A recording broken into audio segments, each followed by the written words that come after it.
Next repetition, speed, accuracy and practice. Repeated గా చదవడం ద్వారా స్టూడెంట్ స్పీడ్ డెవలప్ అవుతుంది. స్పీడ్ అంటే ఇన్ ద సెన్స్ సబ్జెక్ట్ కి సంబంధించి ఏ క్వశ్చన్ అడిగినా కూడా క్వశ్చన్ చదవగానే with in no time answer strike అవ్వడం, కానీ ప్రాబ్లం అయితే గనక ఏ డేటా ఇచ్చారు, ఏ ఫార్ములా వేయాలి అనే ఐడియా స్ట్రైక్ అవ్వడం కానీ స్పీడ్. సో ఆ క్వశ్చన్ కి ఆ ఆన్సర్ ఇవ్వడానికి విత్ ఇన్ నో టైం చేయొచ్చు, లేదా 1 minute టైం తీసుకోవచ్చు, 2 minutes టైం తీసుకోవచ్చు, అసలు ఐడియానే స్ట్రైక్ అవ్వకపోవచ్చు. సో అది ఇక్కడ మనకి రిపీటెడ్ గా చదవడం ద్వారా స్పీడ్ డెవలప్ అవుతుంది స్టూడెంట్ కి. అంటే క్వశ్చన్ చదవగానే with in no time answer ఇవ్వడానికి కానీ, లేదా ప్రాబ్లం అయితే గనక దాన్ని సాల్వ్ చేయడానికి కానీ ఐడియా రావడమే స్పీడ్, కానీ క్యాలిక్యులేషన్ పార్ట్ స్పీడ్ గా చేయడం అని కాదు దీని అర్థం. సో క్యాలిక్యులేషన్ పార్ట్ చేయడం అనేది ఎవరికైనా ఆల్మోస్ట్ ఆల్ అదే టైం ఉంటుంది.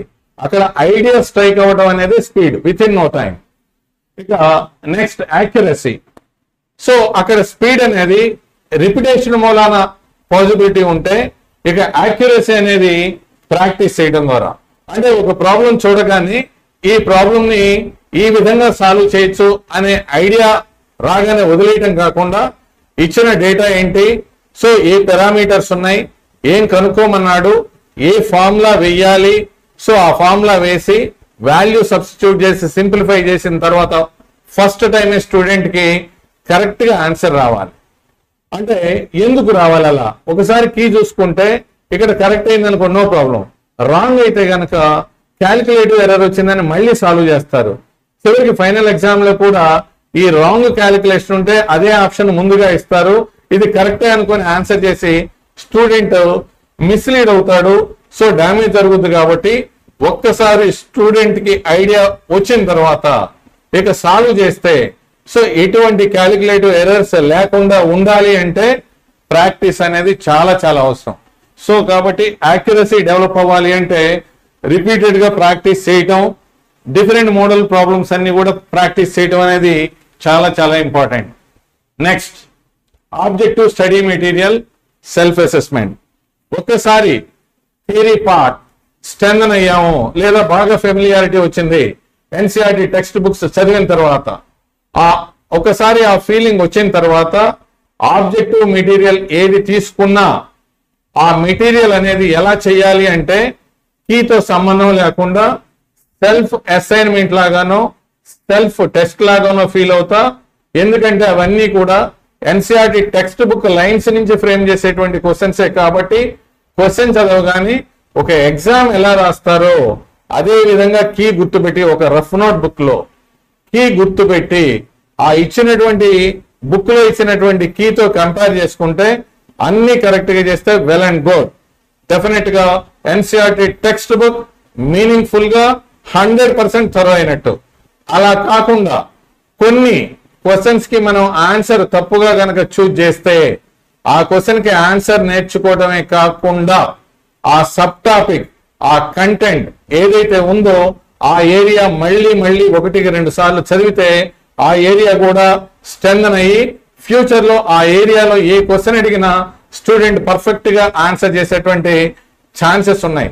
సో ఆ విధంగా ఛాలెంజింగ్ గా తీసుకొని స్టూడెంట్ ఆ ఆబ్జెక్టివ్ స్టడీ మెటీరియల్ చదివేటప్పుడు సెల్ఫ్ అసెస్మెంట్ కింద కనుక ప్రాక్టీస్ చేస్తే స్టూడెంట్ సక్సెస్ రేట్ మాక్సిమం స్థాయిలో ఉంటుంది. ఇక నెక్స్ట్ మాక్ టెస్ట్లు.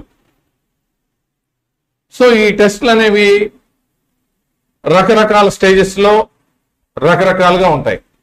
ఫర్ ఎగ్జాంపుల్ వీక్లీ ప్రిపరేషన్ తీసుకుంటే వీకెండ్ టెస్ట్.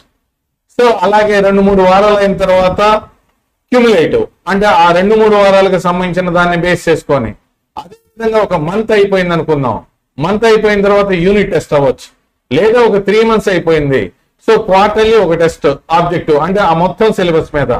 అదేవిధంగా half of the syllabus prepare అయ్యాం దాన్ని బేస్ చేసుకొని. అంటే ఇలా డిఫరెంట్ టెస్ట్, అది మనం సబ్జెక్ట్ వైజ్ గా, సబ్జెక్ట్ లోని చాప్టర్ వైజ్ గా, అంటే టాపిక్ వైజ్ గా, చాప్టర్ వైజ్ గా, యూనిట్ వైజ్ గా, ఇయర్ వైజ్ గా, టోటల్ గా కూడా మనం పేపర్స్ తీసుకోవచ్చు. అది శ్రీ చైతన్య ఇన్ఫినిటీ లెర్న్ లో కనుక తీసుకుంటే స్టూడెంటే తనకి చాప్టర్ వైజ్ గా కావాలి అన్నా, యూనిట్ వైజ్ గా కావాలి అన్నా, సబ్జెక్ట్ వైజ్ గా కానీ, లేదా హాఫ్ ఆఫ్ ది సిలబస్ కానీ, ఏ చాప్టర్ లో కావాలనుకుంటే ఆ చాప్టర్ లో క్వశ్చన్స్ సెలెక్ట్ చేసుకొని ఒక టెస్ట్ ప్రిపేర్ చేసుకొని దాన్ని టెస్ట్ గా రాయొచ్చు. సో అలా చాలా అవకాశాలు ఉన్నాయి. కాబట్టి స్టూడెంట్ ఒకసారి ప్రిపేర్ అయిన తర్వాత సో ఒక సబ్జెక్ట్ లోనే రాయాలనుకున్నారు, సో ఆ సబ్జెక్ట్ లో టెస్ట్ రాసుకోవచ్చు. అదే విధంగా టాపిక్ వైజ్ ఈ టాపిక్ మొత్తం నేను ప్రిపేర్ అయ్యాను, సో ఆ టాపిక్ ని బేస్ చేసుకొని క్వశ్చన్ పేపర్ ఫ్రేమ్ చేసుకోవడం కానీ, లేదా మెటీరియల్స్ లో ఉంటే కనుక దానిలో కొన్ని ర్యాండమ్ గా క్వశ్చన్స్ సెలెక్ట్ చేసుకొని దాని ప్రకారం చేసిన అసలు మనం ఏ విధంగా ఎన్సీఆర్టీని అర్థం చేసుకొని ఎంత స్ట్రెంథన్ అయ్యాము అనేది సెల్ఫ్ టెస్టింగ్ చేసుకునే అవకాశాలు ఈ రోజున చాలా ఉన్నాయి. పర్టికులర్ గా శ్రీ చైతన్య ఇన్ఫినిటీ లెర్న్ ఆ యాప్ లో మీకు కావాల్సిన విధంగా కావాల్సిన టెస్టులు ప్రిపేర్ చేసుకునే విధంగా, లేదా ఆల్రెడీ టెస్టుల రూపంలో కూడా చాలా అవైలబిలిటీ ఉంది. సో యూనిట్ వైజ్ కావాలన్నా ఇయర్ సపోజ్ +1 కంప్లీట్ అయిపోయింది, +1 కి సంబంధించి అన్ని సబ్జెక్ట్ లో కూడా కొన్ని టెస్టులు రాద్దాం అనుకున్నప్పుడు దానికి సంబంధించిన పేపర్స్ రాసుకోవచ్చు. అదే విధంగా 2 years అయిపోయింది, సెకండ్ ఇయర్ అయిపోయింది, సెకండ్ ఇయర్ బేస్ చేసుకొని 2 సంవత్సరాలకి కలిపి వితిన్ 3 hours and 20 minutes లో నీట్ ఎగ్జామ్ జరుగుతుంది. కాబట్టి సో అలాగే ఇక్కడ కూడా గ్రాండ్ టెస్టులు చాలా ఉంటాయి. సో దానికి బాగా ప్రాక్టీస్ చేస్తే మనం ఎర్రర్స్ ఎక్కడ కమిట్ అవుతున్నాం, టైం మేనేజ్మెంట్ దగ్గర ఏదైనా ప్రాబ్లం వస్తా ఉందా, ఇవన్నీ కూడా వెరిఫై చేసుకుంటా డెఫినెట్ గా మనం బాగా ఇంప్రూవ్ అవ్వడానికి ఛాన్స్ ఉంది. సో కాబట్టి ఎవరైనా సరే వాళ్ళ స్కోర్స్ ని నీట్ ఎగ్జామ్ లో మాక్సిమైజ్ చేసుకోవాలి అంటే సో 0 లెవెల్ నుంచి సో 720 మార్క్స్ కి రీచ్ అవ్వాలి అనేటువంటి స్ట్రాంగ్ డిజైర్ ఉంటే సో ఈ పద్ధతిలో కనుక ప్రిపేర్ అయితే ఖచ్చితంగా మీ స్కోర్స్ ని మీరు మాక్సిమైజ్ చేసుకోవచ్చు. దాంట్లో ఎటువంటి డౌట్ లేదు.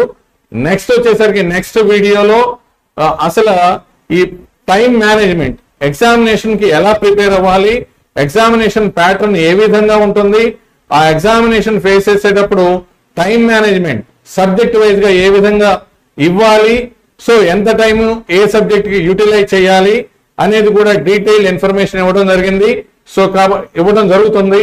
సో కాబట్టి ఈ ఛానల్ కనుక మీరు సబ్స్క్రైబ్ చేసుకుంటే దానికి సంబంధించిన ఇన్ఫర్మేషన్ నెక్స్ట్ వీడియోలో మీకు అందించడం జరుగుతుంది. దాన్ని ఉపయోగించుకొని టైం మేనేజ్మెంట్ ఎంత చక్కగా చేయొచ్చు అనేది మీరు తెలుసుకోవచ్చు. సో అందరికీ కూడా థ్యాంక్ యూ అండ్ ఆల్.